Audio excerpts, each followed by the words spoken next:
Hello, how are you, Bashar? Perfect. So And great. you? I'm so grateful to be in contact with you right now. It is our Uh, passion and our pleasure to speak with you as well. What would you like to discuss? as we know, open contact will happen within 5 years. Are we going to have a certain feeling in our energy in the day of the open contact? Yes, of course you will. But that depends on what it is you bring to the experience. For example, for someone that really cleared their energy and they worked with themselves by that time. How would they feel? How would be the energy in that day? Because I feel like it will be kind of a particular feeling of that Well, moment or that again, day. again, it depends on the person, but in general, you may find that your heart will swell with relief and release and love. You may have tears flowing from your eyes. You may experience a great deal of ecstasy or elation or feel almost like you're floating. It can be different for different people. Some people will feel even more grounded, more connected to nature. Some people may feel that their prayers have been answered, so to speak. Some people may feel the potential of the challenges that await you in the future that will expand humanity beyond your imagination. You can feel it in a number of different ways, from exposure to the vibration of the extraterrestrials that will be first introduced to your society. Some of you may receive telepathic contacts. You may find your mind opening up and clarity as you drop all of the negative and fear-based beliefs that you've been holding on to. Some of you may find it a little more challenging to deal with those things, and some of you may not experience contact at all, depending upon the belief systems you brought to the experience. So again, it depends upon the different individuals. But for those who have cleared out most of their ideas of negative beliefs, fear-based beliefs, for those who are willing to open up, you may experience some of the things that we have already just described. That's amazing. Thank you so much. Yes. Did the bird phoenix exist, or is just a myth in our history? In Arabic language, phoenix bird translates as Anka, as my name is Anka. Could my name be related to this energy or and its meanings? Well, to some degree, yes, because the Ankh or Anka, as the channel's name is also, is the idea of eternal life, eternal rebirth. It is connected to the concept of reincarnation, that experience.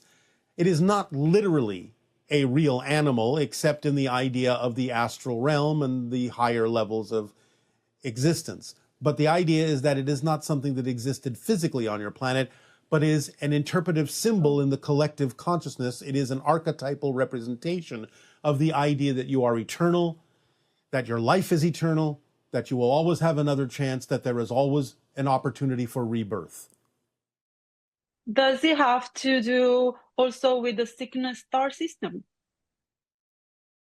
To some degree, not directly, but there is a peripheral connection we will not go into right now. Thank you so much. You are welcome. Where our spirit guides are situated while our body is within our soul, and we're directly connected to our higher self, that is our prime guide. We're not sure what you're asking. So we are within our soul, right? Yes. With our bodies, all right? And the spirit guides are their own souls. Okay, because I'm a bit confused because I know I am connected directly to my higher self. Well, your higher self is your soul. Yes. Then the spirit guides are their own souls. Okay, yes, you're right. Yeah. And you vibrationally communicate. Vibrationally communicate, and they helping in from that perspective. Okay. Yes, your spirit guides, your soul family, angelic beings, a lot of beings. Every person has a large team of beings that are helping you. Yes, yes, that's amazing. Does the spirit side extend above 5D? Oh, absolutely. Absolutely. What kind of consciousness resides, in the sixth, seventh, so 4 dimensions. Not easy to describe in your language. Yeah, I figure, because I know there is a lot of, I mean, endless consciousnesses that expand above these dimensions. But probably I wouldn't understand. I could use a very, very simplistic analogy. Imagine right now that you are looking at a TV screen. Yes? Yes. Now imagine that you have 100 TV screens in front of you and that you're able to understand every single program on every single screen simultaneously. Can you do that in your imagination? Now imagine that every single TV screen has another TV screen and another TV screen and another TV screen, and it goes on to infinity. And you can understand all of those and perceive all of those simultaneously. And each of them represents a completely different reality, a different timeline, a different universe. And you understand all of that simultaneously. That would go to the source perspective, like watching everything. Yes, but even then, the source can have the idea of other sources that are also part of the source, which can then have the idea of other the sources that can go to the idea of the source, and on and on and on. It never ends. Yes, it's just amazing. It's just unimaginable. One more question I have. Does Earth have guardians with rules and regulations? Are you saying, does it have guardians? Yeah, guardians with rules and regulations. There are very few. One of the ideas you may be calling a rule was that you are left to your own devices and that there is no interference allowed in certain aspects of your evolution. Things must be left to you to decide. There are a few exceptions to that, but they're very rare. Okay, thank you so much for your interactions today, and have a great day ahead. Aveo. Aveo. Hi there. This question is also regarding an experience I had during my cryptic meditations by the river. I began to be able to perceive into the dimensions of my parallel reality counterparts. I could see what was going on, and as this was happening, I got the name Holly Cotton whispered into my ear, and then I felt Holly Cotton's consciousness move into my energy fields and then into my body. I understand that Willa Hillicrissing has mentioned Holly Cotton before, so I wanted to ask why this would happen, why I've had a visitation by Holly's consciousness, and what I can do with this, what potentials there are, and how I can act on this if I choose to. Thank you. Holly Cotton, being Willa's mentor, infuses her consciousness within all who seek to be a cryptic. It's not that there aren't other mentors as well, but this is the one you are familiar with because of the introduction of Willa Hillicrissing's energy through this channel. So you're going to gravitate more likely to the mentor for Willa, which is Holly Cotton. The idea is that you are beginning to experience the connection from the cryptic level to the nocturnal level, which is usually represented by the awareness of parallel realities. So you are taking advantage of the vibration of the consciousness, the frequency of the consciousness of Willa's mentor to help accelerate you in your process of going from cryptic to nocturnal. Good day. Hello. Thank you so much. It is our passion and our pleasure. What would you like to discuss? I'd love to know more about your personal art, if you're willing to share.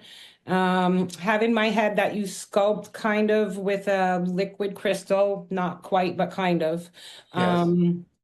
So is there any like recent projects that would be exciting to share about? Yes.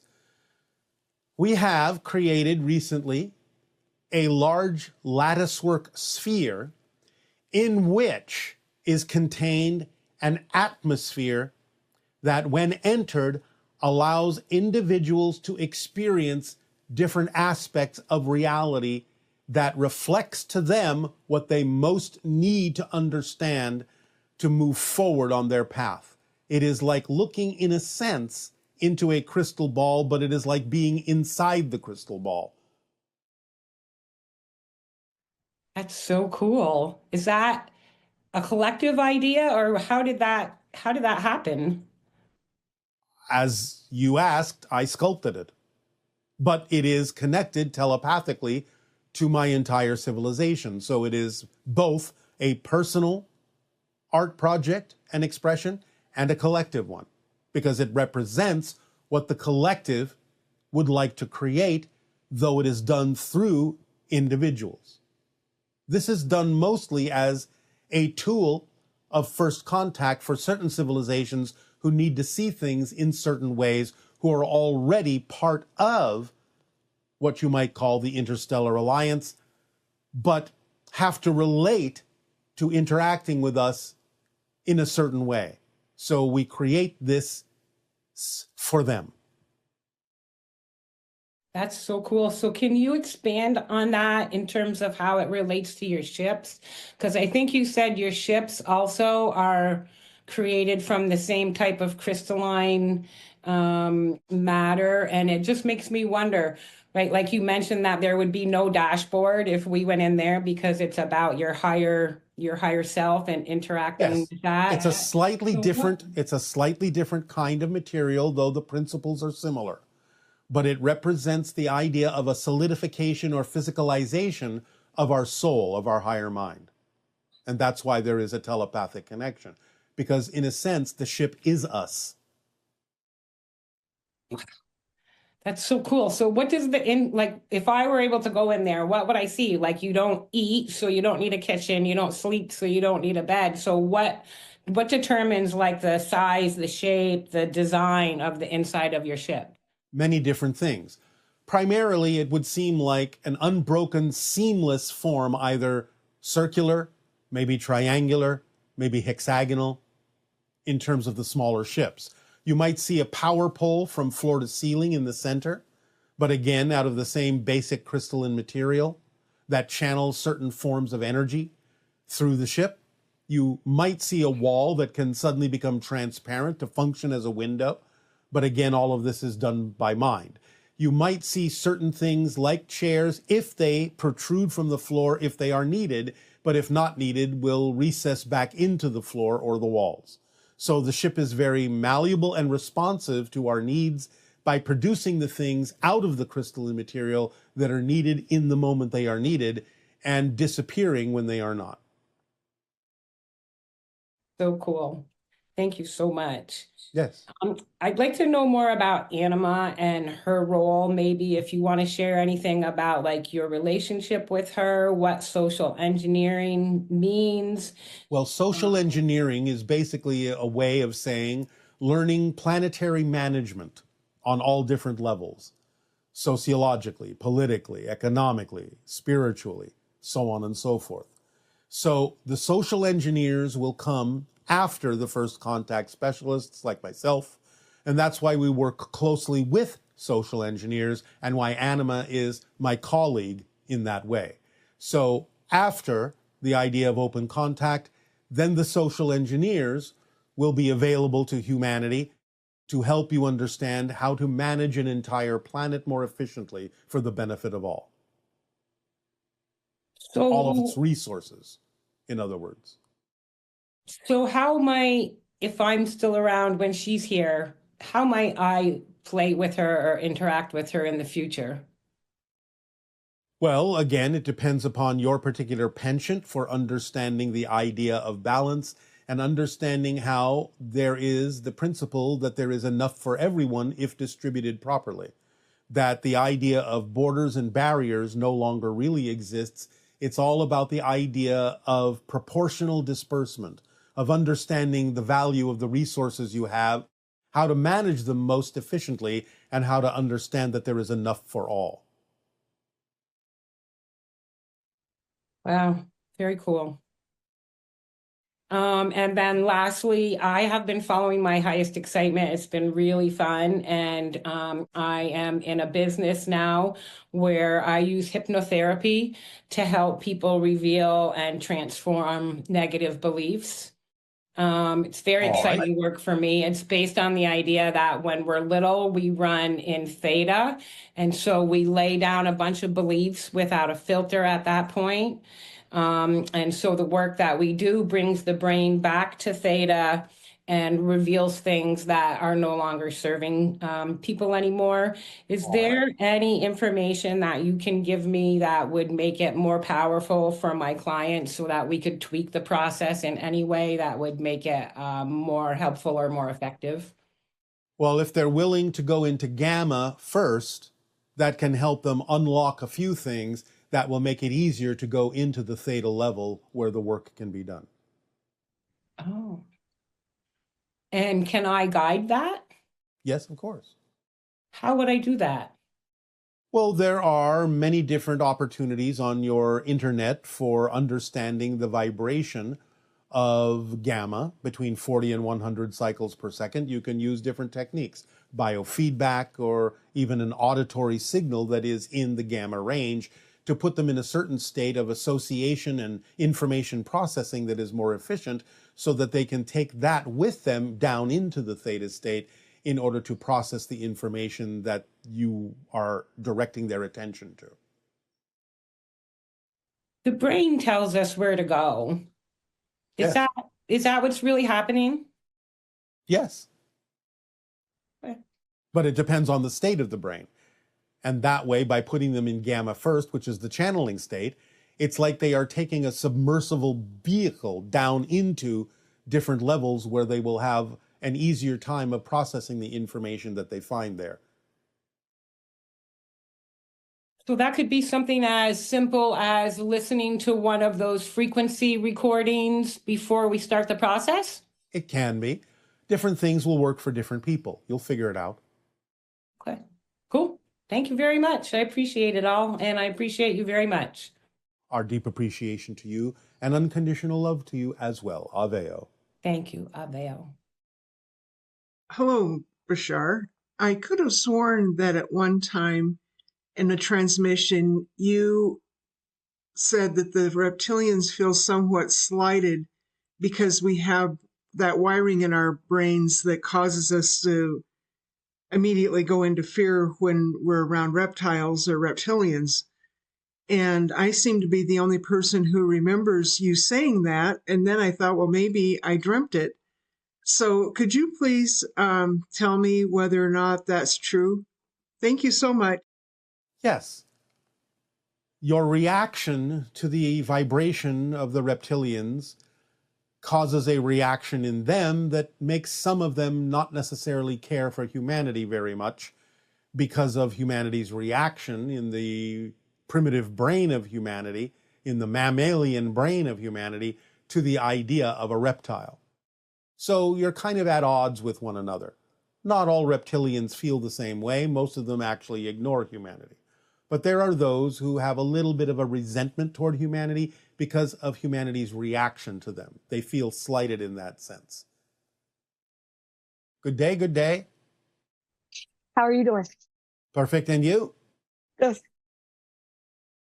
I wanted to ask you, what is the secret of the universe? That you are completely empowered, that you have the greatest power to choose, that you determine your life path, that you create your reality, that you are an aspect of all that is, experiencing itself through what appears to be an aspect of itself. Okay. I understand. How do I activate the dormant abilities in my heart? By following the formula. Is this the only way? It is not the only way, but it is the way that is most efficient, which is why we give it to you, so you don't have to overthink it or overcomplicate it. It includes every possible process that you have decided to experience on your life path. So if you want to be efficient, use the formula. If you want to take a longer route, that's up to you. No, I'll skip the longer route. All right. Um, 1 second. Who was the person in my room not too long ago? I think it was an ET, but I'm not sure. What did you experience? There was a person next to me, and they were making eye contact with me, and suddenly, like, I sort of blacked out for a minute.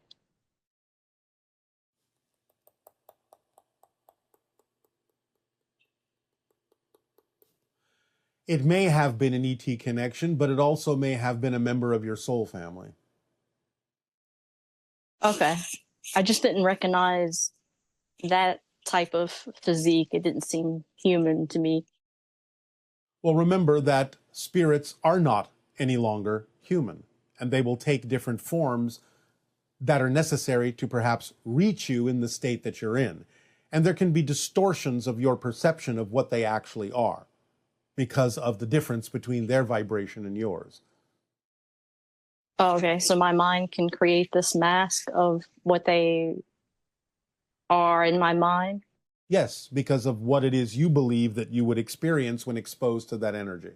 Whatever it is that needs to be a symbol that helps you realize that something is attempting to connect to you, to contact you, to get a message through, to say, I am here, and allow you to interpret it in whatever way makes sense to your physical mind.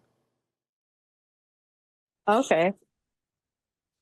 What are the ships that are near my house that consistently seem to fly there? Well, there are different ones at different times. There's a lot of traffic around your planet, but the vast majority of them are probably Pleiadian. Are they trying to get my attention, or are they just doing what they're doing? Well, it's not so much that they're trying to get your attention. They are observing whether or not you are able to pay attention to the fact that they're there. Okay. How would I know, per se, if I was in my room, if they were telepathically contacting me? It would be obvious.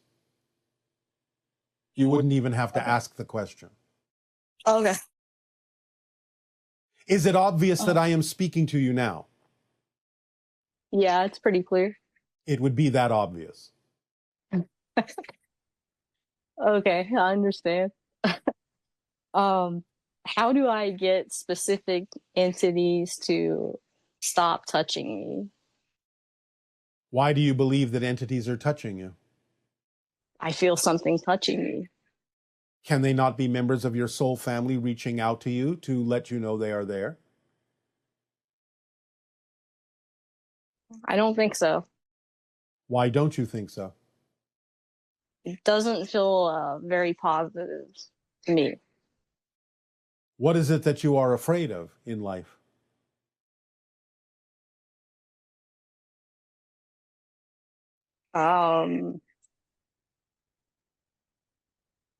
I guess just being myself to the fullest extent.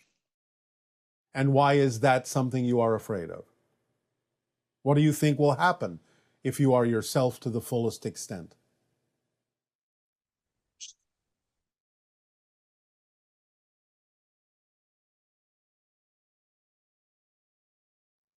I guess in the past where I tried, especially when I was a child, there was a lot of negativity.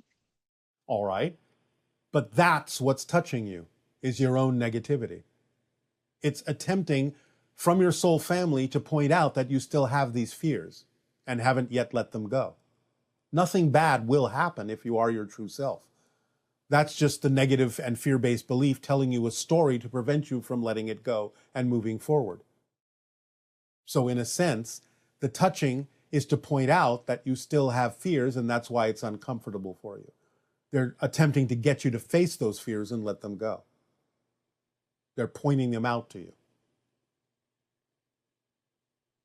So if you want them to stop touching you, You have to let go of your fears.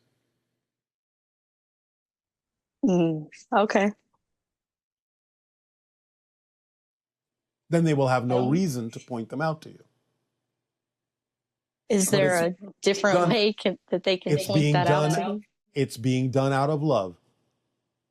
It's your life path. You ask them to remind you that you have these fears and this is your challenge, and that you ask them to help you get in touch with them so that you could find out what these belief systems are that don't work for you and let them go. So they're just doing what you ask them to do. You just don't remember that.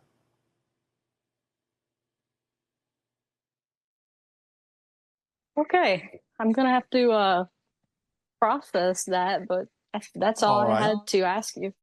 All right. Then sweet dreams to you. Thank you. And thanks so much. You are welcome. Hello again, Bashar. Gunnar calling from Norway again. I have a question for you. First of all, thank you for all the fantastic information that you gives us. I have a question. I have a daughter which is 16 years old, and she is a very independent young lady. She has her own opinion and is sometimes I wonder if she is from another planet or is she, or am I just imagining it? Okay, bye-bye. Thank you for all the good stuff you gave us. Bye. She is not from another planet, but you all have connections to other civilizations. So the idea is that you may be picking up on the fact that being a member of a new generation that is literally a new species with slightly different DNA, she feels like an alien or an ET. But she is an accelerated human with more evidence energetically of her connections to other extraterrestrial civilizations. But this is what the future human is all about. Hi, Bashar. And to you, good day. Special Valentine's greetings to you since we're in our month of February. All right. Happy Valentine's to you as well. I'd like to discuss an experience that I had recently. Yes. It was early October last year, very early morning, sometime around 3 a.m. I had gotten out of bed and wandered into my bathroom. I just sort of stood there for a moment. I was listening near the bathroom door, and it was like I was in a trance. And then I noticed something in the hallway just outside the bathroom door. It was only 2 or 3 feet away from me. It looked like a little cloud of swirling greenish mist.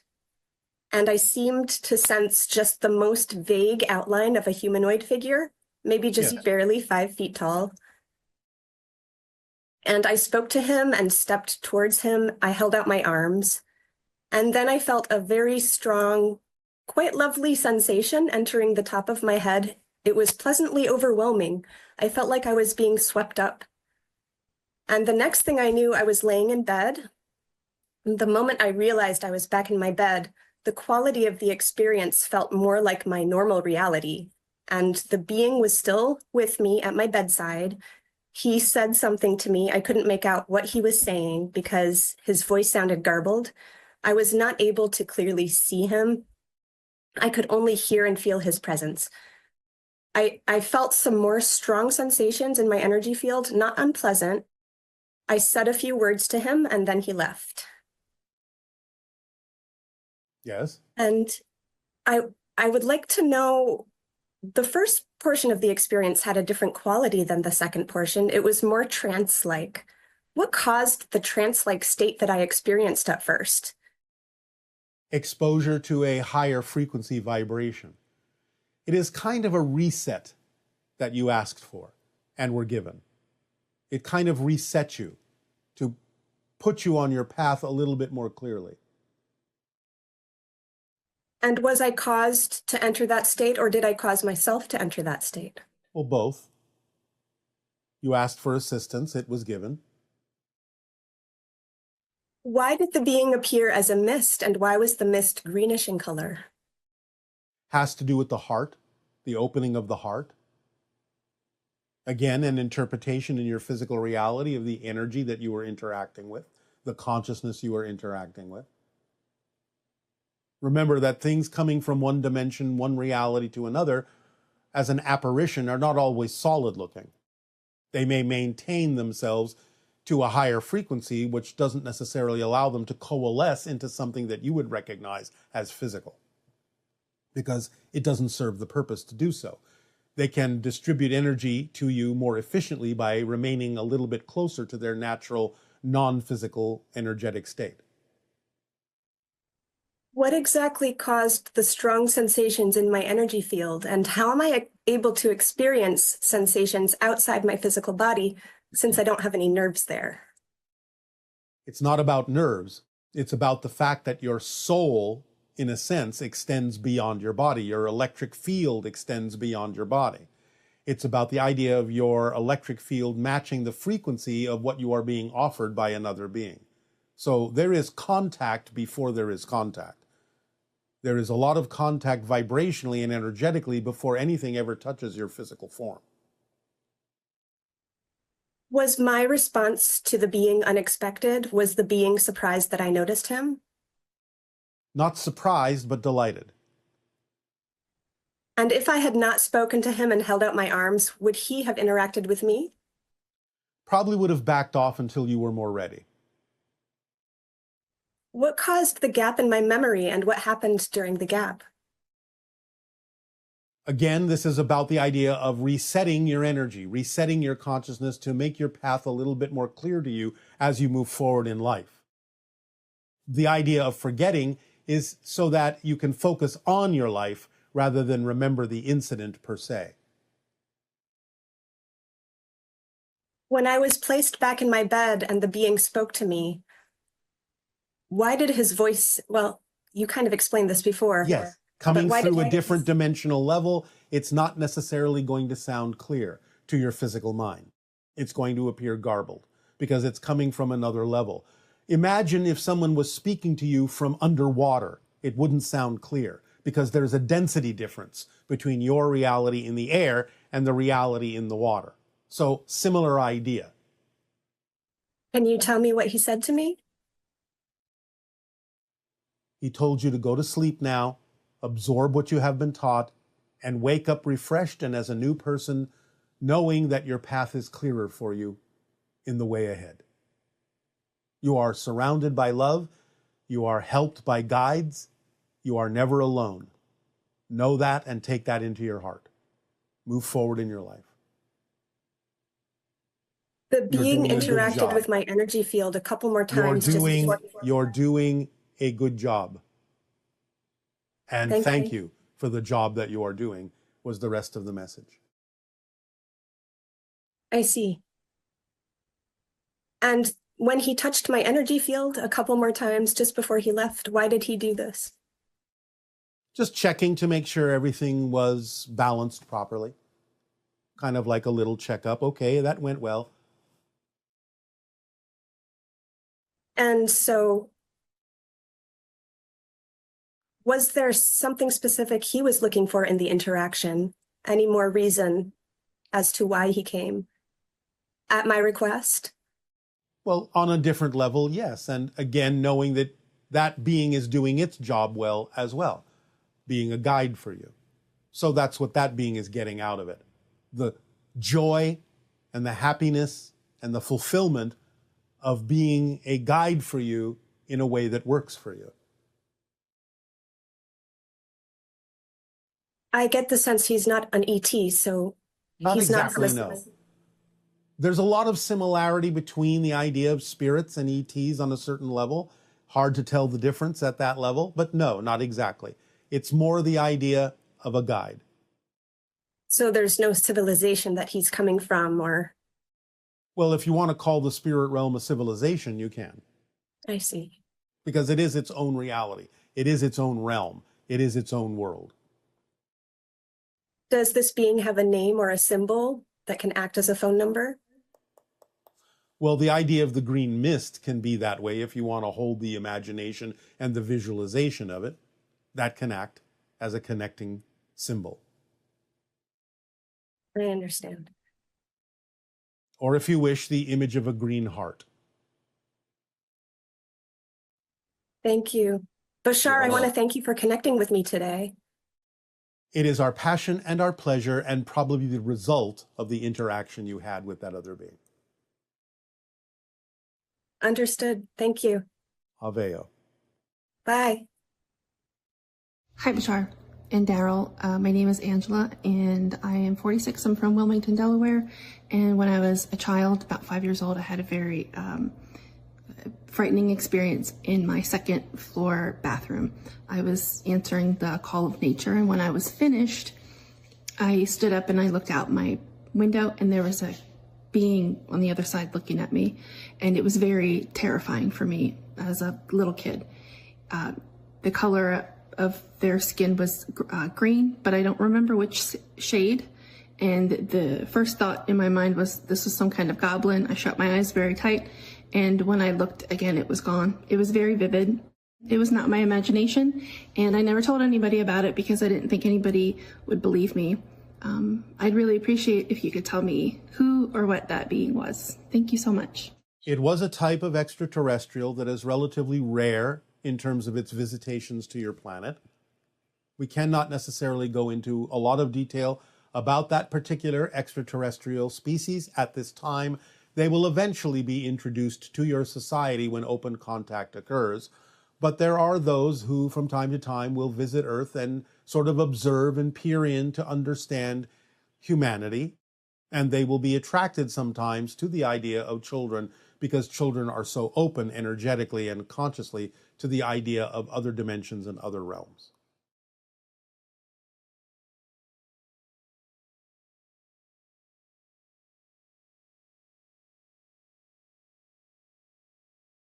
Hello, Tadeo. Nania. We've got lots of great questions from our viewers. All right. Okay, so I will begin. Does AI have anything to do with ETs coming to Earth? And are you here to help parent it? To some degree, extraterrestrials, when open contact occurs, will help guide the idea of the creation of AI to the benefit of humanity, yes. Okay. And why does the US get all the action when it comes to UFOs and Bigfoot sightings? This person lives in Eastern Europe, and despite being very excited, they are not either vibrationally compatible or something because they're not having as much action as we are over here in the US. This is a fallacy. There is a lot of action around the world. And in fact, the most active place on the planet with regard to UFO sightings is in Scotland. So the idea is that there's a particular portal there that allows for the coming and going of a lot of UFO traffic. The idea that there may seem to be many more sightings in the United States has a lot to do with the denial of their existence rather than the acceptance of their existence. There are many sightings in Europe, many sightings in Asia, many sightings in Australia, many sightings around the world. It's just a matter of how they're reported or if they're reported. So it is a fallacy that the United States has more sightings than anywhere else. It is just a matter of whether or not they are reported. And this question is, how will we receive the downloads of our human history? Will it be telepathic or by forms of visual media? You will receive holograms. Can you elaborate? You will receive devices in which holographic projections will illustrate the idea of your history, will project the idea of images holographically from your history. Sounds pretty exciting. Yes. Okay, this is an economic question. This person is asking, economies of Western countries depend on consumption that is very often wasteful and unnecessary. Is there any other way to maintain a strong economy? And is it justifiable that within one society we have such an extreme difference in standard of living? Again, the idea is that eventually your economy will be based on the people themselves, on skills and abilities. That synchronicity will allow you to come together to share with those that need it. So first and foremost, you will transform your economy into a kind of digital currency, not cryptocurrency, but another form of digital currency. And then eventually you will not need the idea of any artificial exchange. You will allow synchronicity to be what organizes your society in a variety of different ways that will bring what you need to those that need it. This is decades in the future, but it will transform before then into, again, a variety of more balanced ways of exchange having to do with digital currency. Okay, and while you answered this in the monologue, you may want to elaborate. This person is asking, will you give us some mental and physical strategies to thrive in the midst of the current chaos?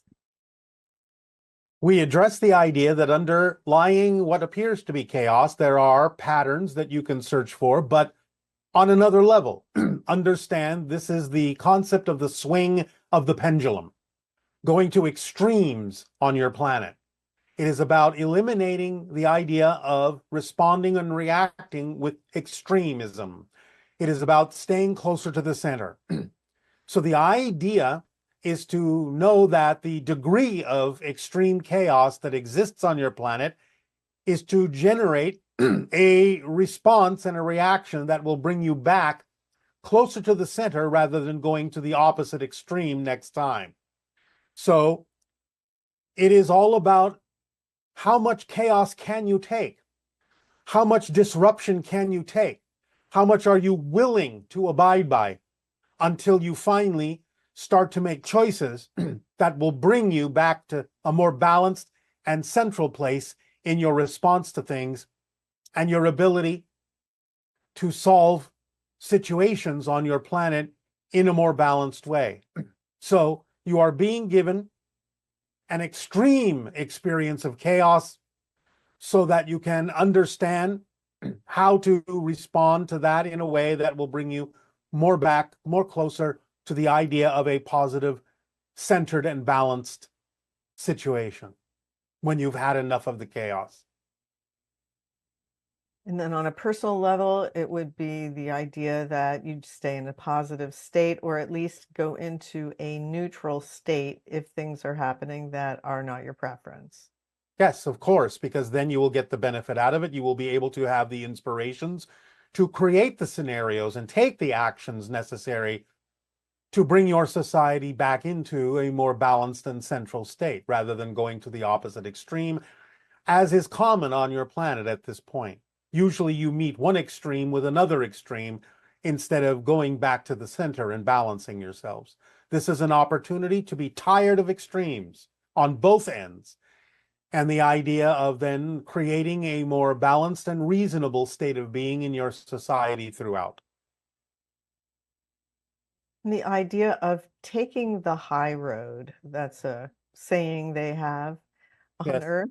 And the idea that the temptation is to go into an extreme state, that's basically what you're saying, right? That Yes. The idea is that you usually have a pendulum swing going from one side to the other. It's important to allow the pendulum to hang straight down into the center, to be in a balanced state and swing very little instead of going to the extremes on both ends, which serves you not at all. okay. And no matter how bad things seem to look, is contact still a possibility? This person is asking. Contact, as we have said, is inevitable. It is just a matter of the style of the contact, the way in which it's going to occur based on what's going on your planet. But contact at this point within the next 5 years is inevitable. For one reason or another, it will happen. But the way it happens will be different depending on what's going on your planet. Okay, and this is sort of along those lines. Does it mean any and all people I can visually perceive now in all different splitting prisms heading towards two different Earths are all going to experience their own chosen way of open contact in the next 5 years since September 2024? Again, no. There will be some people who will not experience the idea of contact at all, if that is their path.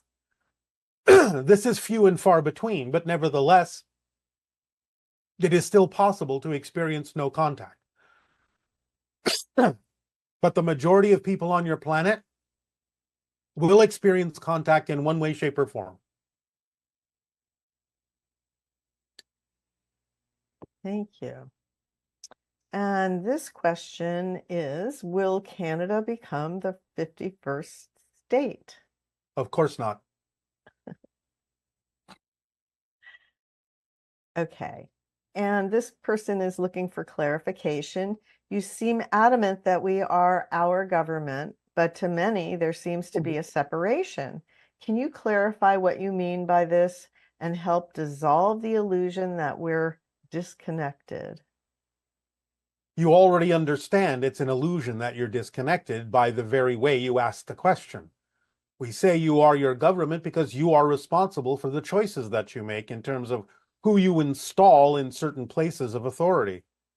So you have to make decisions that are more in alignment and have to choose people that are more in alignment with what your general populace actually prefers. You are your government very actively because you are positioning people to represent you, even though you are also choosing many people who don't necessarily represent you, but you're still the ones choosing those people. So you have to decide how to choose people who are willing to represent what the population of your planet actually prefers. Okay. And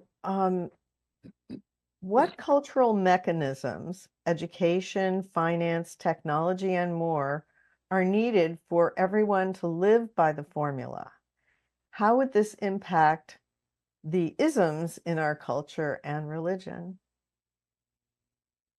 Again, you will find that people will move toward more of the idea of direct spirituality rather than the religious isms, as you say. The idea of following the formula will impact everything in your society because you will find that there will be paths of least resistance and easier ways, more synchronous ways of doing things. You will be inspired to create new opportunities, new circumstances, new pathways, new situations by which things can be accomplished rather than assuming that they have to be accomplished in a lot of the old-fashioned same ways that you used to. So following the formula will open up the possibilities and probabilities of how you can manage things and get things done, probably in new ways than you have ever thought of before. And could you elaborate on one of the 5 laws? What you put out is what you get back, especially considering that it's often interpreted in our societies in a penal sense, as if you deserve the harm that you get because of something that you did wrong. Could you shed some light on this? The idea of what you get back being reflective of what you put out is simply another way of understanding that there is no outside, that everything you do has consequences for yourself because there is no outside.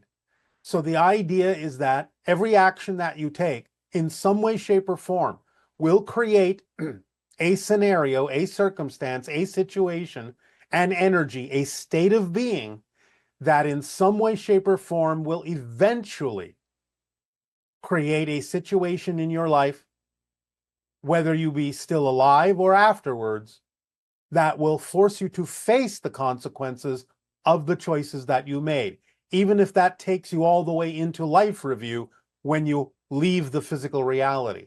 There is no way to avoid any action that you take or any consequence of any action that you take because there is no outside, and especially in spirit, there is no longer any sense of separation between you and others. Therefore, everything you do, in a sense, is felt by you, experienced by you, even if initially it seemed as if it was experienced by others. So you will experience it one way, shape, or form because, again, Everything you do is happening in your own universe, is contained within your own universe. There is no outside to lose anything in. So the idea would be everyone goes through life review, right? Yes. So everyone experiences the consequences and the effects of all of the things that they've done as a physical being in a particular lifetime. Yes, it is not a punishment. It is an observation. It is a lesson. But it is unavoidable. Because just because there may seem to be a temporal delay in physical reality doesn't mean you have avoided the consequence. Doesn't mean you have avoided the experience. Everything you do becomes part of the fabric of existence in terms of information. And especially after you leave physical reality, after you expand back into spirit, there is no longer any temporal barrier to prevent you from experiencing the direct consequence of every action you have ever taken, even in physical reality. So you will be facing those consequences so that you can learn the lessons and decide for yourself what you would like to choose after that. This is inevitable and automatic for everyone. It's simply the way existence works, because there is no outside. So you cannot avoid anything, not ultimately. You may delay it temporarily in physical reality, but that's it. So I think one time you spoke about the idea of like a soul being put on ice in a sense, or if the behavior during the physical incarnation has been especially heinous, that there is a way that you're taken through life review that is meaningful and the person can cope with what they're being shown or experiencing? Yes, it can be handled very gently. It can even be somewhat, quote unquote, delayed temporarily, while a soul may need to rest or heal from intense trauma in physical life. But inevitably, the soul will be repaired to the point where it will then face its life review. But this will be done by the assistance of spirit guides, angelic teams, soul family. You will always have help. And when you are properly prepared, then you will be allowed to experience your life review so that you can learn the lessons and adopt the lessons to yourself so you can make decisions and choices for what you would like to do thereafter. So it doesn't mean it has to happen automatically immediately. Sometimes the soul may require a little bit of healing and rest in the afterlife before it can face the understanding of and the experiences of the life review. So it's always done in a way that will be to the most benefit of the soul. Yes, that's good. This person's saying, we are God, consciousness, all that is. Ultimately, we are one. I understand this, yet I'm still a bit confused. If we are one, how do we also have individual souls, each with unique dreams, purposes, and missions? Our minds are also distinct. Can you elaborate on how we are both one and the individual? This is obvious. In the same way that on Earth you may have people working together as a team and therefore have a team consciousness, a team goal, a team focus, and yet the team is made up of individuals who have their own life paths, their own desires, their own preferences, yet you have agreed to work together in a kind of a common direction. So this is not really mysterious. And again, it's not this or that, it's this and that. You are all one, but the way the one can express itself as individual souls. And individual souls, each having their own life path, enhance the ability of the one to perceive and experience itself from all these different perspectives. So just because you are individual souls doesn't mean that you're not also one. And just because you're all one doesn't mean you can't experience yourself as the one, as individual perspectives and individual souls. That's all a soul is a different perspective the one has of itself. So there are an infinite number of perspectives that the one can have, that all that is can have of itself, and each and every one of those perspectives is a conscious being, a conscious soul. That's simply the way it works because everything is consciousness. So a perspective of all that is actually equates to an autonomous individual soul. That's what you are, a perspective that all that is has of itself. And yet it doesn't take away from your autonomy, because every perspective that all that is has equates to an autonomous conscious being. Because everything has consciousness, right? Yes, yes.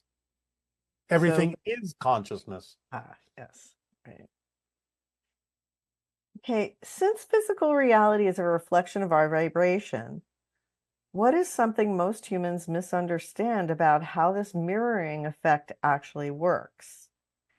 And if we are unaware of the specific beliefs creating an undesired reflection, what is the most effective way to uncover and shift them? Well, if you have what you are perceiving as an undesired reflection, of course, depending on whether you're negatively judging the reflection or whether it's something truly out of alignment with who you are, of course, is the first question you ask yourself. The idea, again, is self-investigation. If it is truly not your preference and feels uncompatible and undesired, again, you would have to ask, by understanding how things work, what are you getting out of having this reflection? What are you learning from this reflection?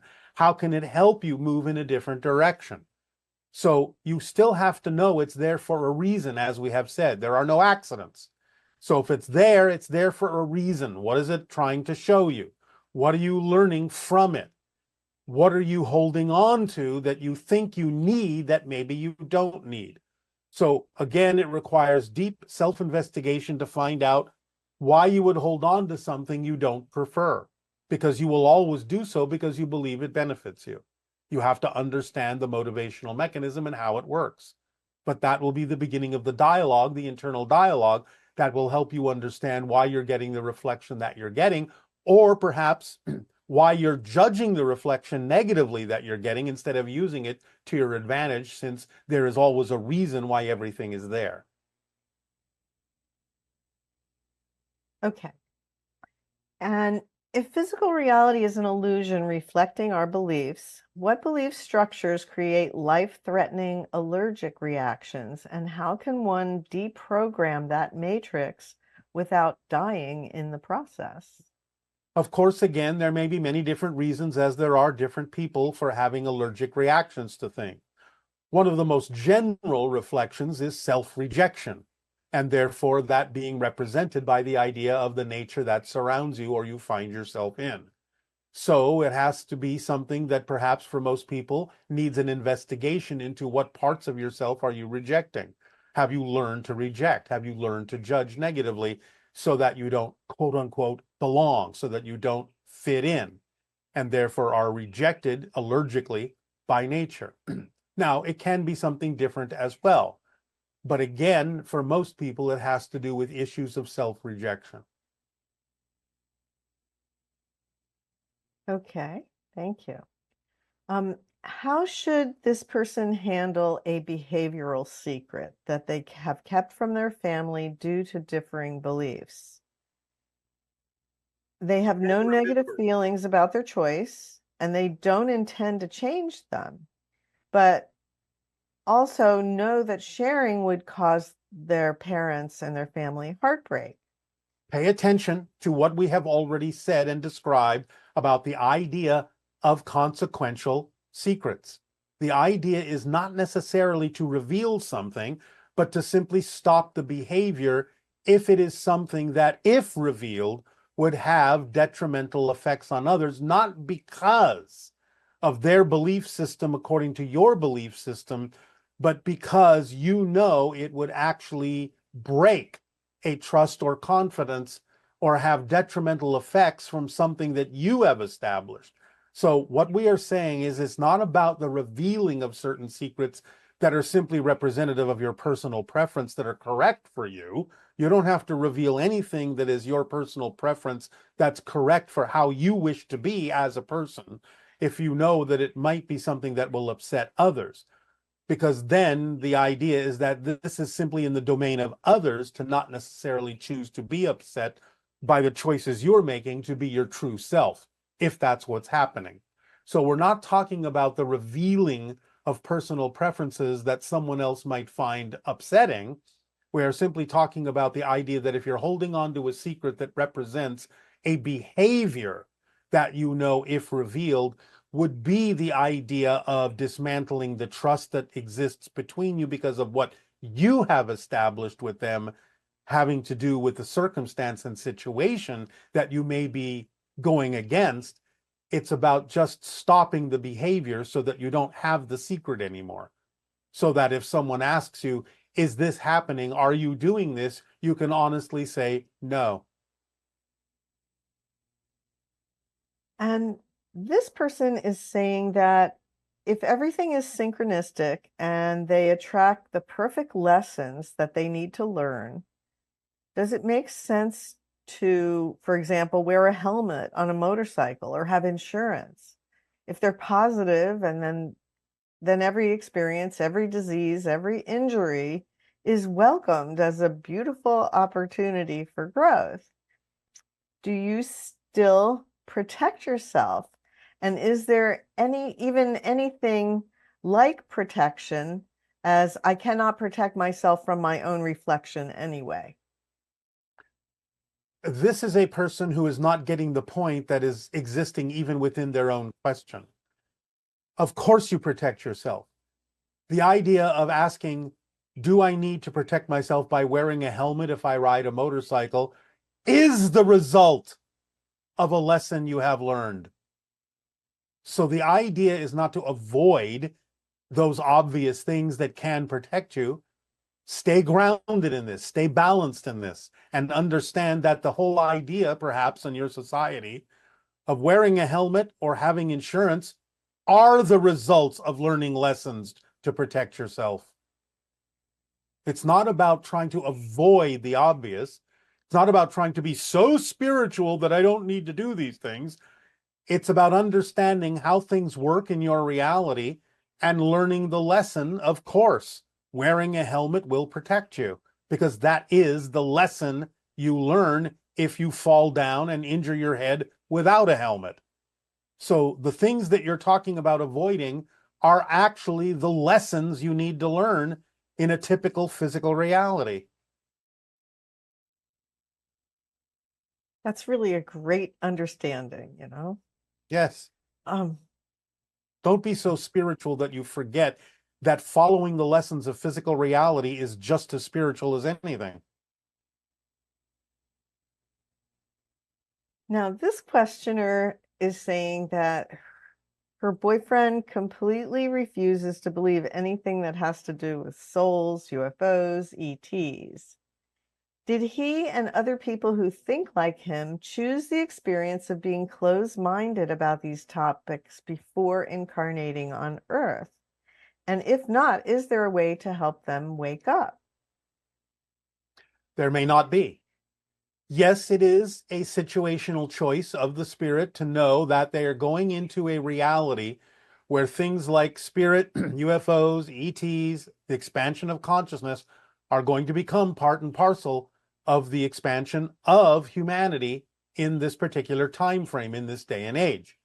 Therefore, going into the idea that they have fear about these things and refuse to acknowledge that they could be possibilities is part of their particular choices and lessons that they have chosen to learn. They may not learn it.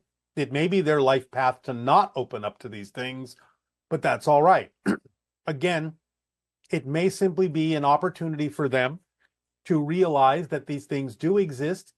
They're simply afraid of changing their entire worldview paradigm at this particular point because they have a belief system that says they cannot handle it or that everything would come crashing down. There's really no way to allow them to wake up to the fact that these things exist other than gentle conversation, gentle exploration, if they're willing to be exposed to it. But again, it's not necessarily your job to convince them of these things because you don't know their life path. Their life path may be to deny these things until a certain point where they will wake themselves up by putting themselves in a circumstance that is undeniable. But we'll see if that's what they have chosen. There's no way to assume that that's what they have chosen. Now, this questioner is asking if you could clarify what you mean about a theme for this life. Do you mean what passion we choose to follow, what our main purpose is in coming here? Or do you mean what shadow aspects of our character are we going to deal with in this lifetime? Both. It has to do, your theme, with both the passions that are representative of who you are and the letting go of the shadow side that represents who you are not. So this is why we say the greatest challenges that occur in your life are usually representative of your themes, both positive and negative. So it has to do both with being true to yourself and acting on your passion, and at the same time letting go of the things that are not who you really are, letting go of the fear-based beliefs. So it's both. Okay. And this individual has these really interesting synchronicities. They frequently notice plumbing related signs, billboards for plumbing, trucks and vans advertising plumbing, and even times when they searched for restaurants on Yelp and they still only get plumbing services to appear. What is the synchronicity of plumbing trying to convey? Could my higher self, guides, or angels be sending me a message? And if so, what might that message be? You might have some pipes that need to be unclogged. So it might be a way of saying you need to clear out your system perhaps both energetically and even physically. It might have things to do with your diet. It might have things to do with your health. It might have things to do simply with belief systems that you need to let go of to clean out your pipes, so to speak. Great. Could you help this person bring more understanding to the concept of money? For them, it feels very abstract. When they receive other forms of abundance, money seems more complicated for them to receive. And they experience a paradox where personally they don't need money, but at the same time they need it to pay off debts, live comfortably, and be financially independent. All right, well, this is the opposite of what is typical for many people, in the sense that most are focused on money at the expense of the other forms of abundance, whereas this person is expressing the opposite. They're okay with all the other forms of abundance, but they have issues around money, and therefore they're not actually allowing money to be equal to the other forms in much the same way, but in the opposite sense, that most people are understanding that they have a focus on money, but are not allowing the other forms of abundance to be equal to money. In this case, this person is not allowing money to be equal to the other forms of abundance. So they're going about it in the opposite way from most people. They have to allow money to be just as valid, just as equal, just as easily attracted when necessary as any other form of abundance that they find they are easily able to attract. So it's about getting into an understanding of why they may have a specific relationship with that particular form or expression of exchange or abundance on your planet that somehow makes it stand out more differently than any other form of abundance that we've talked about that they may find more ease with. Okay, thank you. Yes. And this person is saying they're passionate about self-expression, self-exploration, personal development, and growth. And reading and discovering new knowledge like what you offer is something they truly love. And this journey has been their way of understanding why they've felt so unhappy for so long. Thinking about my path, I realize I'm passionate about sharing what I learn with others. I want to start coaching to help people discover themselves and break free from feeling stuck. But what holds them back is this feeling that despite all the coaching and permission slips they've encountered, they still feel stuck and haven't found lasting joy. How can they support the idea of coaching when it hasn't fully worked for themselves? You will learn what you need by actually taking the action of coaching. You learn by doing, you learn by experience. You will grow. You will gain insights. but you have to start the actions. This is of paramount importance and why we say you have to act on your passion. It's the action, the physical action, that will bring you more information, bring you understanding, bring you inspiration, bring you what you need to help others as well. So you have to start taking the action. If you don't have the actions, you're not going to gain more experience. You're not going to gain more knowledge. You're not going to gain more ability to help others if you don't help yourself by actually taking the actions to help others too. That's how you learn. You help them, you help yourself. Is feeling stuck also a form of procrastination? It can be. So again, it may be, oh, I'm not worthy yet. I'm not capable of sharing anything yet. It may be self-judgment. It may be many things. And therefore, you are not taking the actions. You are waiting. You are procrastinating, using it as an excuse because you don't think that what you have to give already is worthwhile. So yes, it can be a form of procrastination.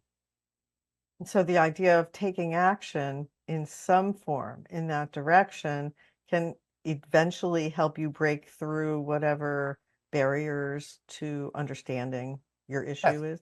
This is why we sometimes say if you feel stuck, go and volunteer to help people in some way, shape, or form other than what you would typically do.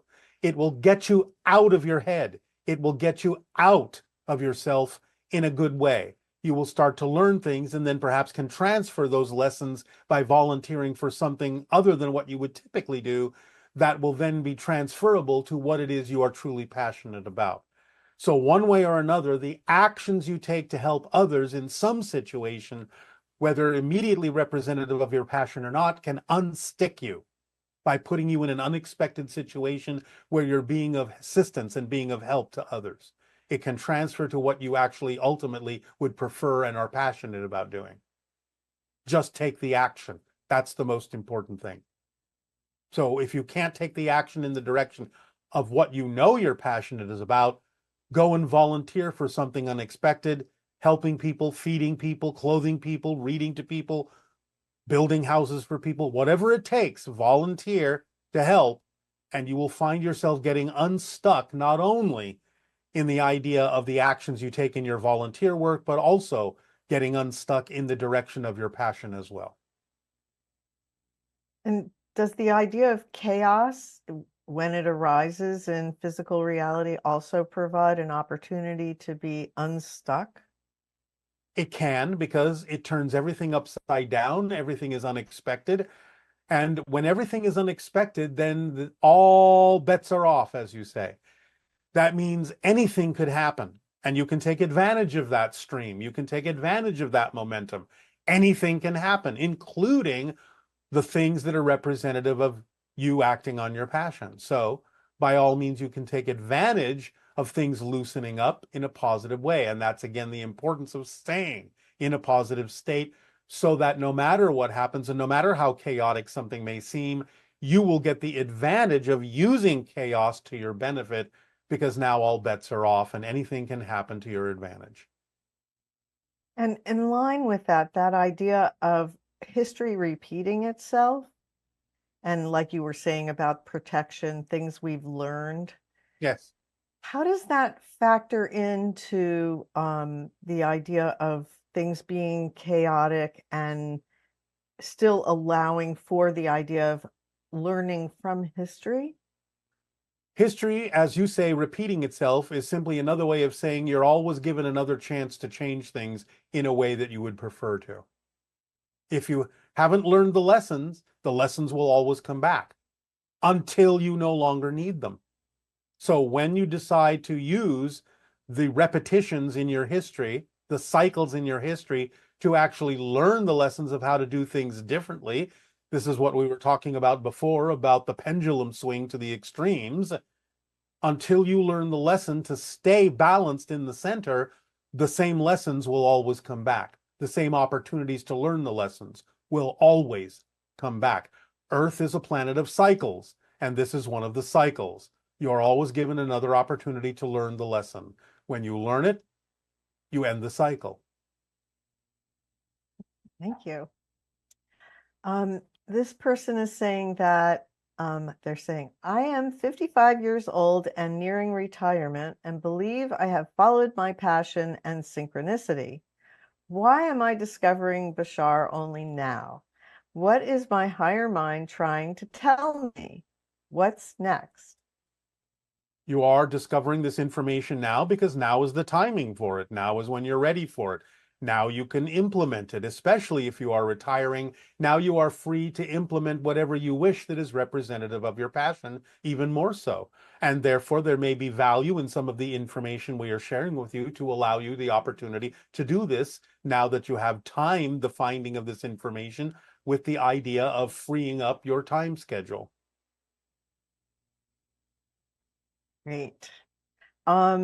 Is it possible for a human that has only ever known conditional love to experience and express and feel unconditional love for another or for themselves? Of course it is. Again, the idea is you go through a process of removing the conditions on that love. It doesn't mean that you suddenly accept things that are not vibrationally compatible for yourself. It doesn't mean that you condone those things that you know you don't prefer. It simply means you have more compassion and understanding that someone is going through a process on their own path, just like you would for a child who hasn't learned everything yet. And therefore you have compassion and love for them to see that they are on a path of learning, on a path that they have chosen to develop themselves, expand themselves, learn their lessons, and therefore you can love them and support them in the doing of that thing without necessarily condoning the negative belief systems or fear-based actions that they may take on their journey. You can help them understand how to make better choices, more positive choices. And the next question is, I've heard you say that negative beliefs will do everything in their power, including hiding themselves. Yes. Will you please say more about this? Well, again, you have to understand that negative beliefs will use denial to make it seem as if there's nothing to look for. So they use denial because a person that is in denial is also in denial that they're in denial. And therefore it forms kind of a double protective layer for the negative belief that you don't even think there's anything to go looking for. You don't even start exploring. So that's how it uses the idea of denial to hide itself by creating this sort of double barrier, this double shell. Because someone can recognize they may be in denial of something and refuse to face it, but then the negative belief can also make it seem as if there's nothing to look for, that they're in denial of being in denial.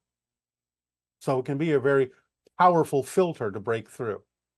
But again, if you understand that this is how beliefs, and especially negative beliefs, work, then you can always go exploring to see if you are in fact in denial about being in denial about something. And the next question is, if you've survived years of sexual abuse at a young age and want to help others heal, but the perpetrator denies everything, how can you be of service when you cannot openly share your own experience? You can openly share your own experience. You don't necessarily have to name the perpetrator. You can simply use what was done as a general example in order to illustrate the points that you are making to help others. So you can use it as general examples of your experience without necessarily pointing a finger at a specific person who may be in denial of their actions. And next question. How do I live a life where I am aware of the negative but only experience the positive? How does that work exactly? And what will it look like? Again, you can be aware that there will always be an opportunity to choose the negative, but you have to get to a point where you realize it makes no sense to do so. You have to understand very deeply and very clearly and very precisely how things work, how you create your reality, and why you would ever create a reason to choose the negative idea, the fear-based idea.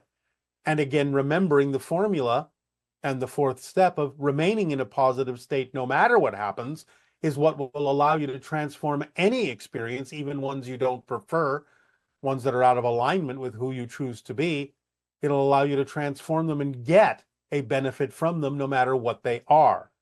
So the idea is to, again, to understand how this all works and to use it precisely. And then you can recognize there will always be the opportunity to choose something negative, but it will simply no longer make any sense for you to do so. You will never react even to something that you don't prefer in a negative way.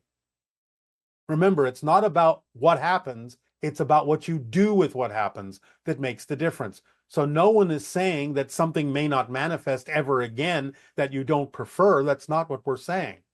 It doesn't mean those things can't manifest. It simply means, what are you going to do if it does?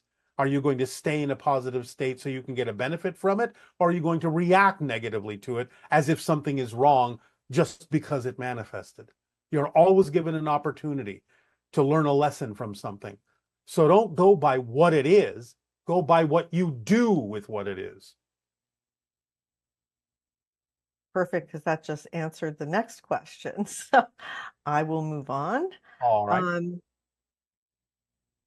Discernment, how can we best differentiate which information is coming from our physical mind and which is coming from our higher mind?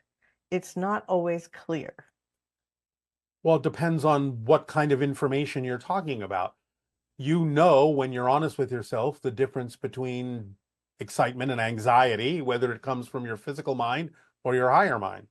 So again, you just have to be discerning about, does the information, no matter where it's coming from, actually benefit you in some way, shape, or form? Or does it seek to limit and control you in a negative way? Doesn't matter where it comes from. Your own physical mind is capable of giving you information that's beneficial for you. You don't have to assume that the physical mind will always be trying to knock you down. So it doesn't really matter where it comes from, as long as you believe that the information, regardless of its source, is beneficial for your growth and learning lessons so you can advance and expand and move on. And the next question is, do ETs possess universal communicators to interact with humans who speak different languages? In most ET encounters reported, the beings appear to speak the native language without the assistance of an electronic device. So what methods are they using to translate human language, or do most ET beings learn human languages at some points? It's all of the above. There are cultures that have technology that allow them to have universal translators. A lot of ETs simply communicate telepathically and therefore need no device at all. And some ETs actually do learn human languages. So it just depends on the extraterrestrial and what they prefer to do or what they have access to. It can be any or all of the above, depending upon the species. Pretty exciting. All right, if you say so.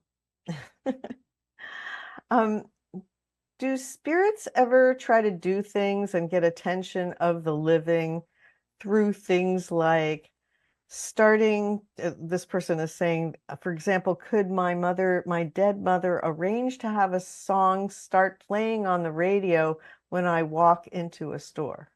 Absolutely. Spirits will do things like this all the time to get the attention of the living. As we have often said, they will use what's already in your reality synchronistically in order to deliver messages most of the time, because that's the easiest way to do it, because the information is already in your reality. And it doesn't take much to cause a certain thing to happen, especially with electronics, that can then get your attention and make you think of them, to put you in touch with the fact that they may be sending you a message. So yes, spirit guides will do this quite often. So the idea that some people may suffer from something like schizophrenia, where they are watching television and suddenly they believe the television is talking specifically to them, versus an individual who consciously makes the decision to shift into a different state where they can receive the information that's coming through the television, so to speak, in a personal way. Yes. And One can be an out of balanced mental state. The other can be a balanced mental state. so if you find something like that happening where you're getting communication through something like television or radio, the idea is to remain in a positive state and recognize that it may be a momentary communication per se, but Yes. not in a way that is unhealthy in that sense. Yes, of course. It usually won't be that someone thinks that the television character is actually speaking to them directly, as if they were an autonomous being. It will be more like the person recognizes that something in what is being transmitted has personal meaning for them, and that the timing of the delivery of that has something to do beyond the idea of what's actually playing on the television. The characters on the television don't become the primary style of communication. It's simply something that is used from a being that is not necessarily displayed on the television. Yeah, it's fascinating. Yes. Now, as open contact progresses and humanity evolves, will we someday be able to connect with people in spirit as easily as it is for us to call someone who's still alive on the telephone? Yes. We do it all the time in my society. Can we have Zoom calls with the deceased? Well, you don't need the Zoom to do it. Eventually, you'll be able to simply perceive them and communicate with them, again, on a telepathic level. And what's the time frame for that to happen? Depends on the individual. Obviously, there are individuals who can do that now. You usually refer to them as sensitive or psychics. But for the majority of your society to have this ability, probably within the next 100 of your years. Very interesting. And when we leave physical Earth, do we retain only our level of consciousness after death? What happens to the mind? No book or source seems to explain what occurs with the mind after death. Well, the physical mind is the product of belief systems that are no longer relevant when you're a spirit, but you retain the experience that the physical mind had in much the same way that you retain memories of childhood, even though you're no longer a child. So the idea is the experience you had as a physical being with a physical mind is always retained as a part of you. It will always be a part of you when you go back into spirit, because you need to learn from it. You need to add it to the overall information that helps you make decisions as to what to do next. So you will never lose the experience or the memories of the experience, so to speak, but you will not necessarily have a physical mind in the same way that is determined by the belief systems that create the physical mind. You will be above and beyond that. You will have your own identity. You will recognize yourself, but in a different way. And is it possible to keep shifting into realities where a loved one is alive, even though they're dead in other realities? It's a rare thing and usually not necessary, because there are lessons to be had, especially in this day and age, about someone no longer physically being in your reality. I wouldn't say it's an impossibility, but it's an improbability for most people, because it's simply not the way most life paths are designed on your planet at this time. And how do you distinguish between advanced virtual reality simulations and tapping directly into parallel realities? Does your civilization engage with virtual realities? Well, yes, but at a certain point, there's absolutely no distinction or difference between what you may perceive as a virtual reality and a parallel reality, since the simulation idea, the holographic idea, is a projection of consciousness anyway from all of you. You're creating your own virtual reality every day. So ultimately, you get to a point where there really isn't much difference between the idea of a parallel reality and a virtual reality. Okay, and this person is asking, they say they were on the timeline for the female to win the election, but and they had turned into joy and creativity. What happened? Now they're affected by a new administration in the timeline. And why is that? It feels like there is no glass wall between the person and the reality they're now experiencing, even though they don't prefer it. Drop your expectations and insistences. This goes back to the first conversation we had about keeping in the state of being of what you prefer in the midst of perceiving the chaos, so you can be of assistance by maintaining the preferred vibration while the chaos is going along, because that's what's going to allow the momentum to ultimately bring the chaos back down to center. So it's not about being in the wrong reality. It's about staying in the preferred state that represents the outcome you would have preferred, and staying in that state will help with the idea ultimately of getting people to the point where they will ultimately tire of all the chaos, and then you can be of some assistance in helping bring that energy back toward the center instead of going to the other extreme. And since the one is the all and the all are the one, does that mean that each one of us is exploring everything infinitely? We just are not aware of doing that as individuals. Well, yes, of course, there are many different levels and aspects to your consciousness that are exploring everything simultaneously. But this idea, this level you call physical reality, and this individual personality, by definition, is exploring a particular life path that prevents you from experiencing a lot of the other things that the larger versions of you, so to speak, are also doing, because it's not relevant for the life path you wish to experience as a physical individual in this reality.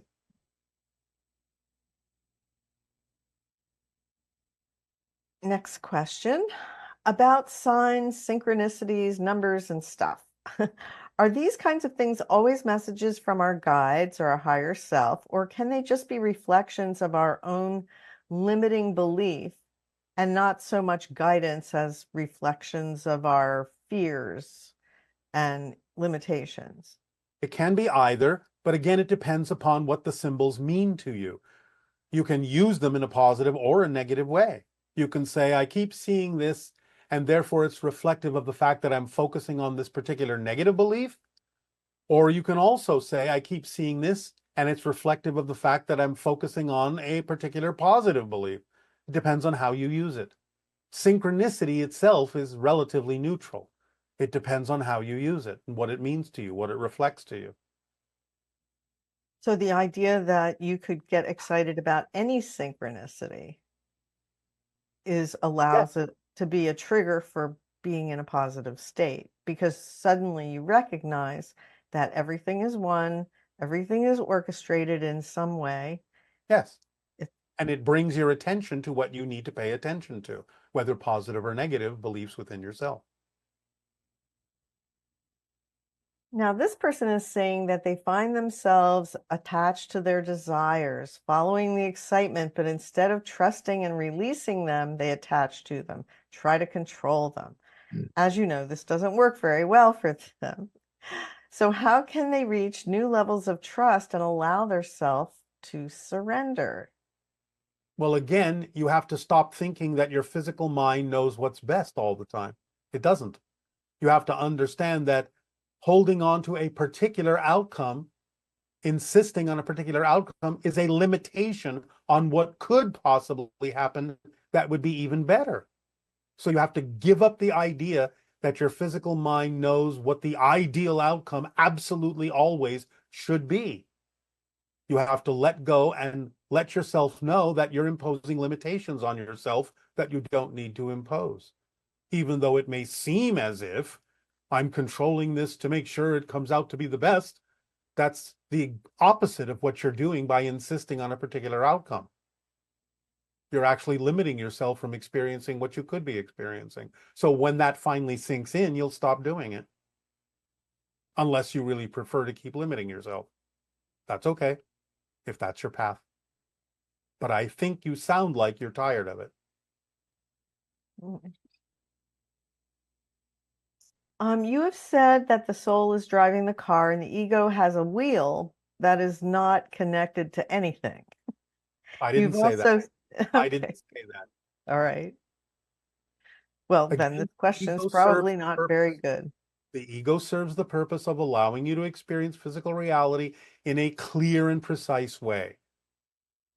But that's its job. It doesn't mean it's not connected to anything. It simply means it's not supposed to be steering the car to where you wish to go.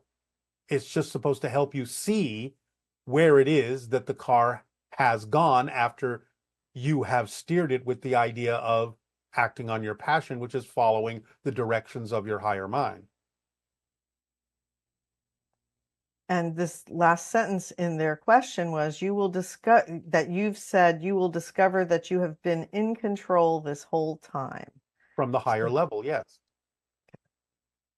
So that analogy of driving the car versus realizing that at another level you're in control. So it's not that you're in control per se at this level, except for how you respond to everything that happens. Exactly. You are in control of your reactions and responses.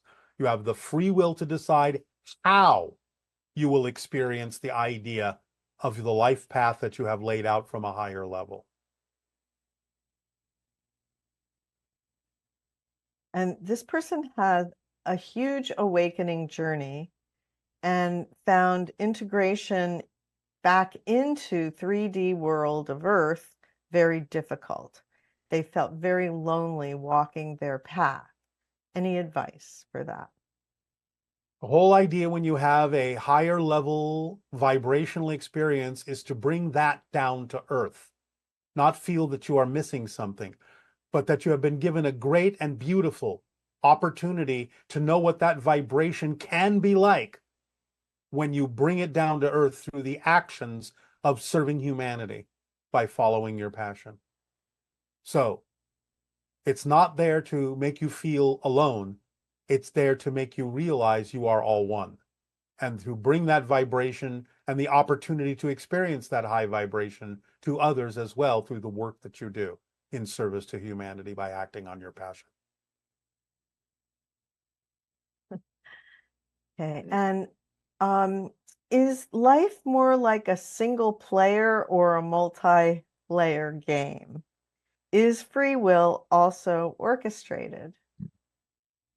Your free will is your free will in terms of the freedom to, within the overall agreement, the collective agreement, the freedom to be the individual that you chose to be, the freedom to learn the lessons that you chose to learn in whatever way you wish to, or ignoring them completely. So you have a great degree of freedom within the game, within the rules you have agreed to play, and there are individual levels of agreement as well as collective levels of agreement. So again, we use the analogy of a game of chess. You have agreed to a play by the rules of chess, but the strategy you use is up to your free will. The kind of pieces you use and what they're made of is up to your free will. But you have to follow the rules of chess, otherwise you're not playing by the rules of chess. You're playing a different game. So yes, there are collective agreements, but you have a great degree of freedom within that to be yourself in how you play the game. Play fast, play slow, play openly, play sneaky. It's up to you. Next question. Are we and our loved ones really all our own unique souls that continue to exist in spirit after death? Or is it just like waves disappearing back into the ocean, so to speak? You all still exist. You always will still exist, even though you know you belong to a greater ocean. So the drops in the ocean never disappear, even though they know that they are drops in the ocean. They are still drops. Remember, it's this and that, not this or that, not one or the other. It's both. And can a place where you live in not want you there anymore?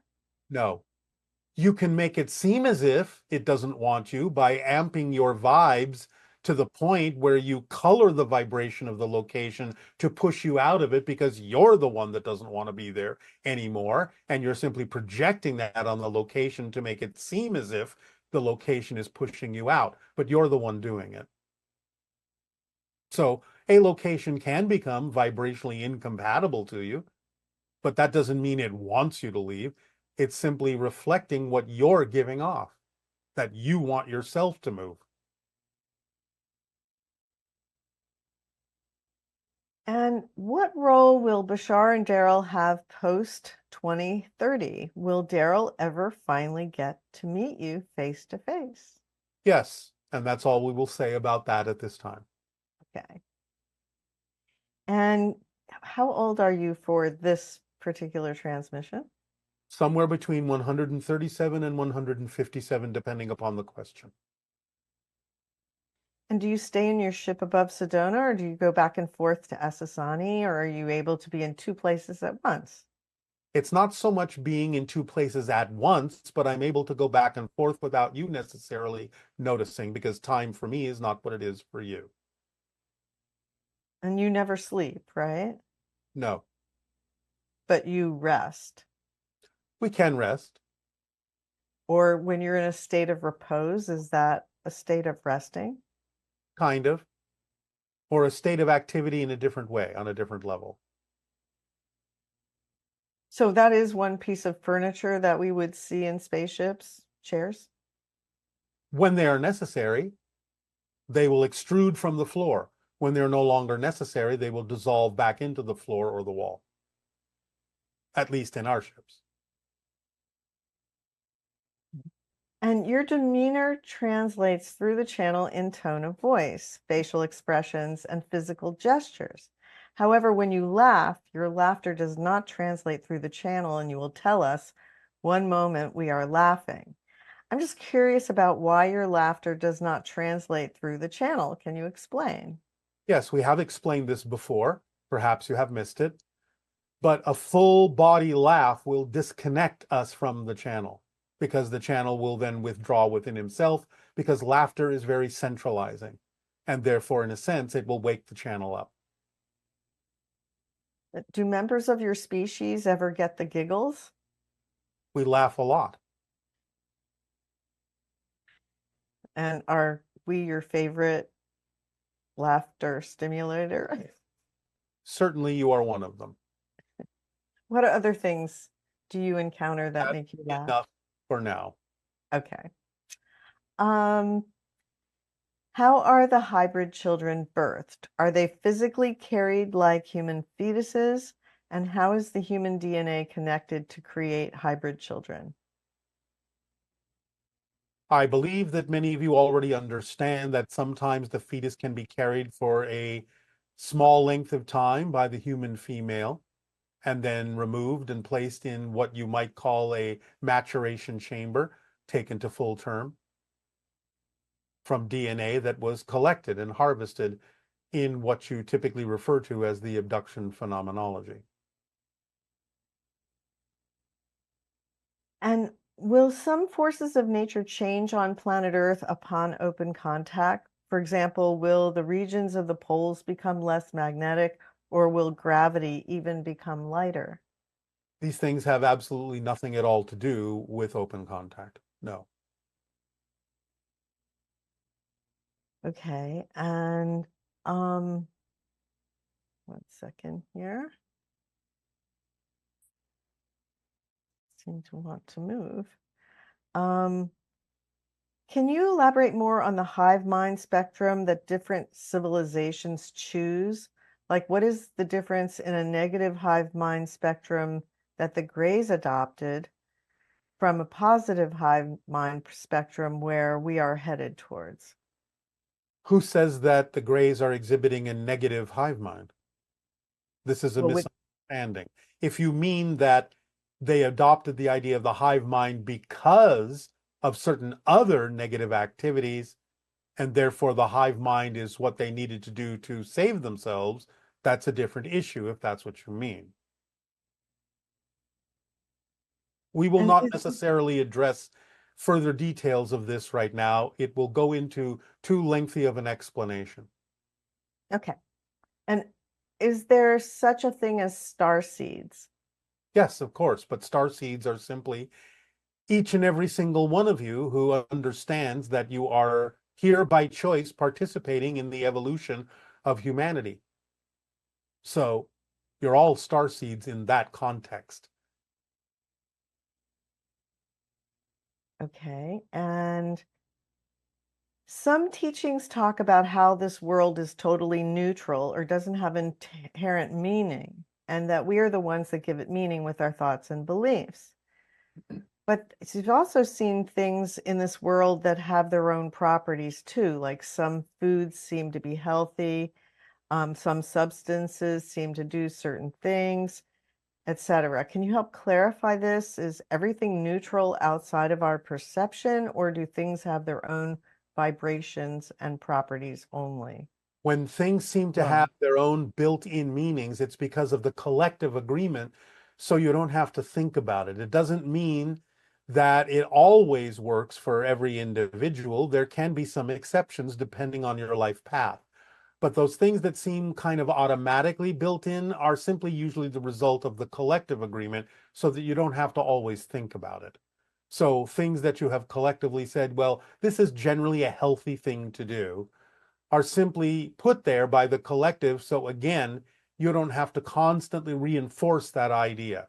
You simply accept it as a given for most people on your planet. You also know that there can be exceptions depending upon what a person has chosen for their individual life path. So it just depends. But yes, it's all neutral to begin with, and the collective agreement may make some things seem to have built-in meaning, but that's just because of the collective agreement. They can be superseded by some people if that's part of their life path to do so. Okay. And is there a cosmic battle going on between negative ETs and good ETs? No. Okay. And I guess I'll find the last question here. This person is asking about time and progression. From what they understand, it can take hundreds, if not thousands of years to progress from one density to the next. If we are all timeless beings, how is it that some beings like yourself have evolved so much farther than us? Is existence one endless loop that once we become one with Source, again, we start all over? It's not quite the way that you're depicting this. And again, remember, you experience time by definition in physical reality to experience growth and expansion in a certain way. And certain cycles can make things take a long time depending upon the processes that are necessary in which a group of individual souls has decided to band together to evolve. We have had a head start. We are a physical race that is artificial and therefore have been given a head start, which is why we are more advanced than you are. We didn't start from scratch, so to speak, in the way that our souls progress. But the idea in general is that, yes, you're timeless beings, but not in terms of physical beings. In physicality, you experience time, and therefore, in time, you experience evolution, and therefore, you experience cycles and timing and things like that. You are only timeless when you're non-physical. Okay, great. Thank you. Thank you so much for all this information. I hope everyone found it beneficial and expansive, and we really appreciate it.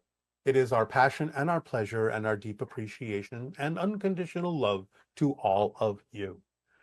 Allow yourselves now to move forward and become relaxed. Enjoy.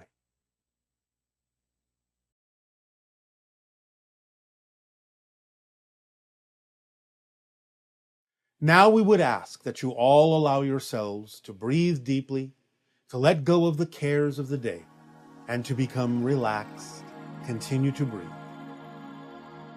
Allow yourselves, with whatever device you may wish to impose visually or auditorily upon your meditation, to simply drift and open up your imagination and your mind. Allow yourself to begin to picture an unformed volume or expanse that would contain energy that can be perceived by you in any way, shape, or form that makes sense. It can be seen to be a field of atoms, dots, or just a flow of diaphanous energy or light, however you wish to visualize this, but allow it to be something amorphous, something homogeneous, something unformed, like you're looking at a body of water that's just ebbing and flowing, so that you experience the idea of what you would typically refer to as a chaotic volume, a chaotic reality, a chaotic realm, where there is seemingly no structure. It's just seemingly open. There's an ebb and a flow, but there seems to be randomness, no pattern to it. Just things happening. No rhyme, no reason. Just ebbing and flowing in all directions, no directions, back and forth, up and down, unexpectedly, no pattern to the timing at all. Just random fluctuations in a variety of ways, whatever your imagination so desires. As you picture this in your imagination, allow yourselves to begin very gently, very slowly, to see little moments here and there that seem to take on a different quality, that seem to coalesce. They may start to coalesce, become a little more structured, a little more solid, and they may disappear again. That's all right. But bit by bit, everything starts to take on a more structured form, like liquid beginning to cool and form a crystal, like a snowflake. So you have water, you have gas, seemingly random and chaotic, cooling to the idea of liquid water, still somewhat amorphous, but a little bit more dense, and then cooling even further into crystalline patterns like snowflakes, so that you can understand the underlying structure that exists when the vibrational frequency of a substance changes. It is similar to the idea of events that exist in human experience, in all experiences, that may seem chaotic, may seem random, may seem to have no rhyme or reason, no logic at all, irrational in the extreme.